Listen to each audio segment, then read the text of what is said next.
Hi everyone, welcome to the fourth part of Azure DevOps tutorial. In this part we will learn how to create and work with the organization in Azure DevOps portal. Let's have a look what is the agenda of this video. In this video we will learn what is an organization in Azure DevOps, how to create an organization on DevOps, and at the last we will see how to work with the settings of the organization. What are the settings available for a organization, what can we change, and all these things we will learn in this video. Let's have a look what is an organization in Azure DevOps. In Azure DevOps, there is a structure of your work. Whenever you will be working in the Azure DevOps, you have to work smartly. So you have to plan your work as a structure in the Azure DevOps. What is the structure? This structure depends on organizations, projects, and the teams. So basically, whenever you will be working with the project, ultimately you have to work with a team, and managing lots of projects and managing lots of teams with their roles and all those things. Then on top of everything, you have to work with the organizations. You have to plan your work in a structure where you have to work with the organizations, projects, and teams. Let's have a look what is an organization. An organization is a mechanism for organizing and connecting groups of related projects. If you are working in a company and that company has lots of projects, so suppose it has around thousands of projects, and if you are using all those projects in the Azure portal, then managing all the projects is not an easy job. So what you can do, you can create multiple groups from those projects, and for each group you can create an organization. So how it will work? On top of everything there will be an organization. Under that organization there will be n number of projects. You can associate any number of projects in an organization, and each project will have a team, a group, and all those things that we will learn in the upcoming videos. But on top of everything there is an organization. To work with the Azure DevOps, you must have an organization. Each project must belong to an organization.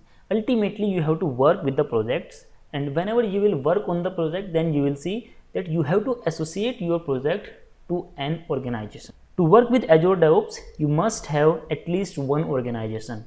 Whenever you create an account on the Azure DevOps and you sign in using your credential, automatically one organization is created based on the name which is available in the email ID. One organization is automatically created by default.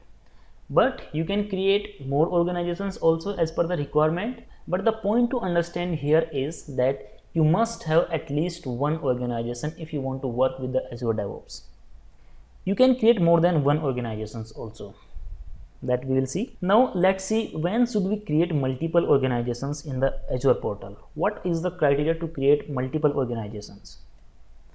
If you have large number of projects in your company, so as I already told you, if you have around thousands or hundreds of projects, then managing all the projects is not an easy job. You can create multiple groups from those projects, and for each group you can create an organization. Even you can have an organization on your company level also, but it is good if you can create groups for your projects, and for each group you create an organization. You can treat an organization as an account. You can create organization for account level, for business units level, sub companies level, or groups level, etc. When you work in a big organization, then for each client they treat that client as an account, because under that account there are multiple projects which they are working on. So for each account you can create an organization. Or other example is for the business units. Suppose you have multiple business units which are running in your company. For each business unit you can create an organization.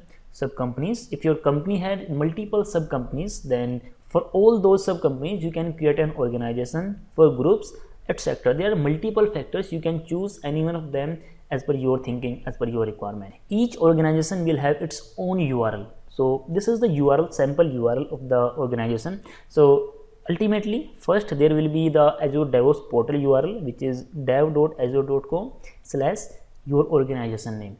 So it means the organization name will be part of the URL. One thing is also clear from this URL, that the organization name must be unique, because it is a part of URL, hence it must be unique.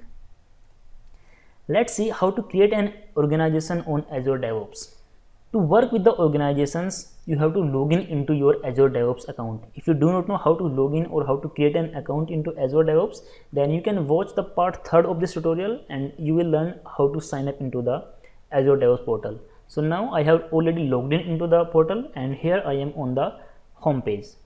On the left side, you can see there is a title, My Organizations, and under that organizations there is only one organization right now, which is Nitish WebGentle.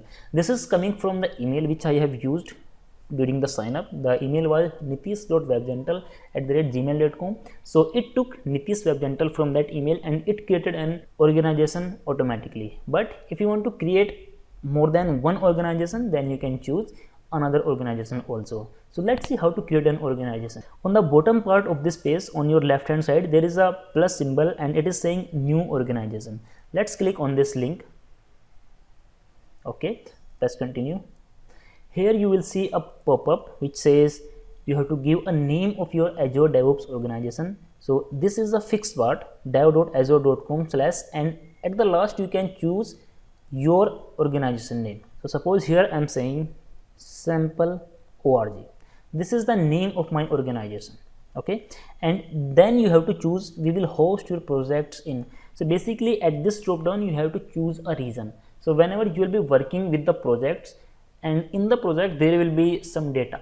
So the data may be related to the boards, the data may be related to the code, artifacts, all those things. Where that data will get stored, you have to choose a region, and that region depends on your location.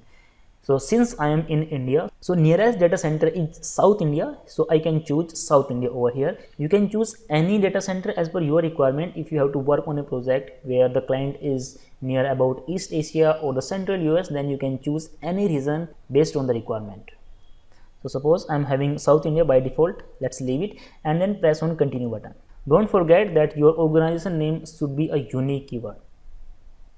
Cool. So now we have two organizations in Azure DevOps. Here you can see on the left side, first one is WebGentle sample org, which we have created just now, and then earlier was Nitish WebGentle. So right now we have two organizations. And here you can see on the right side, create a project to get started. Inside this organization, I can create a project. Working with the projects, you will see in upcoming video of this tutorial, but now we are just focusing on the organization. So that's how you can create an organization. Since we have created an organization, now it's time to learn what settings are available inside the Azure DevOps. So first you have to choose an organization. So here you can see this is little bit bold and this is not the bold. So this is selected by default. Also you can see in the URL dev.azure.com, and here you can see the name of organization is available, which is created automatically. So since we are inside this organization, so I have to click on the organization settings. Once you will click on the organization settings, you will see lots of settings are available under this organization.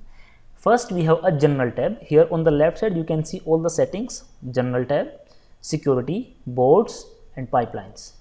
So let's have a look on all these one by one. First I am going to click on the overview. In the overview, this is the name of your organization. You can change the name also, WebGentle sample org. So this is the name, you can change it also. Then we have a privacy URL. Then we have the description. If you need to enter some description of an organization, because ultimately other team members will also work in this Azure DevOps. So if they do not know about the organization, then to make it clear things for everyone, you can enter a description, and here you can enter the description. So let's add some sample. And here you can choose the time zone. By default it is UTC, universal time zone, but if you want to make it to your local time zone, then you can choose the time from here. Okay, all the time is available over here. You can choose any one of them as per your requirement. Then you can click on the save button, and here we have the region, South India. The region once selected cannot be changed. This region was selected during the creation of the organization. Once you have selected a region, you cannot change it, you cannot update it. Then we have the organization owner. Who are the owners of this organization? So there is only one user which is associated to Azure DevOps right now. So we have only one user, and I am the owner of this organization. If you want to change it, then you can change this also. Whenever you will have multiple users in your portal, then you will see there are some other settings also which are available. Then you want to delete your organization, then you can delete it from here. Delete organization, billing information, all the billing information of your organization will be available over here.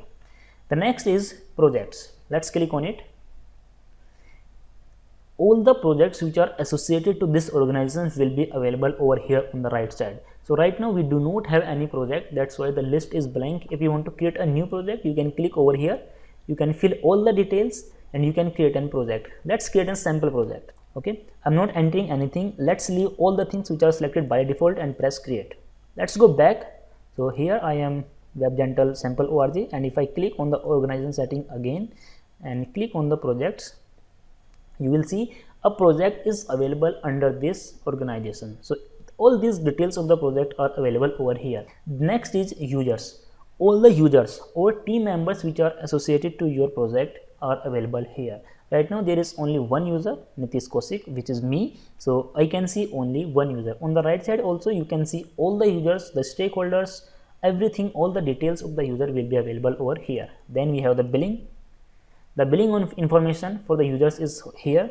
So it is completely free for 5 users. We will see the details of the pricing of the Azure DevOps in some upcoming video, but for a sample over here, you can see that the Azure DevOps is completely free for up to 5 users. If you have a team of up to 5 members, then you do not have to pay any amount to the Azure DevOps.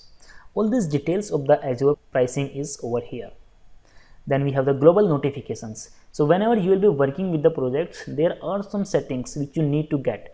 There are some notifications which you want to get. Let's click on it. Here you can see there are multiple settings for the notifications. Build complete. Whenever your build gets complete, if you want to receive the notifications, you can click enable or disable. So by default it is enable. You can disable it also. You can view the details of this notification. You can click on the view to see the details. All these details are available over here.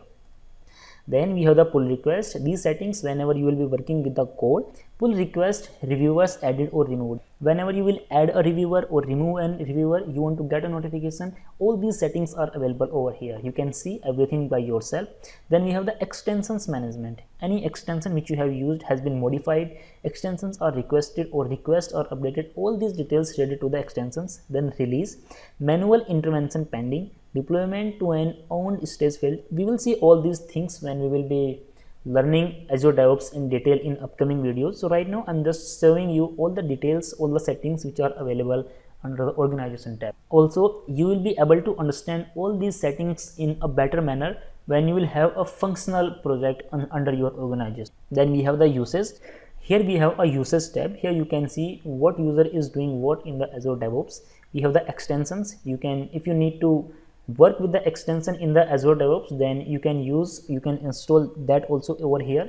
If you do not have any extensions right now, by default you can browse the marketplace, click over here. So basically these extensions are available to work with third-party tools, third-party websites. So here you can see code search, Azure DevOps Open Analytics. If you want to integrate the Slack in your organization, then you can use this one.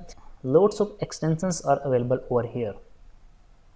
You can just have a look, you can browse it by yourself and you can choose any one of them as per your requirement. Then we have Azure Active Directory.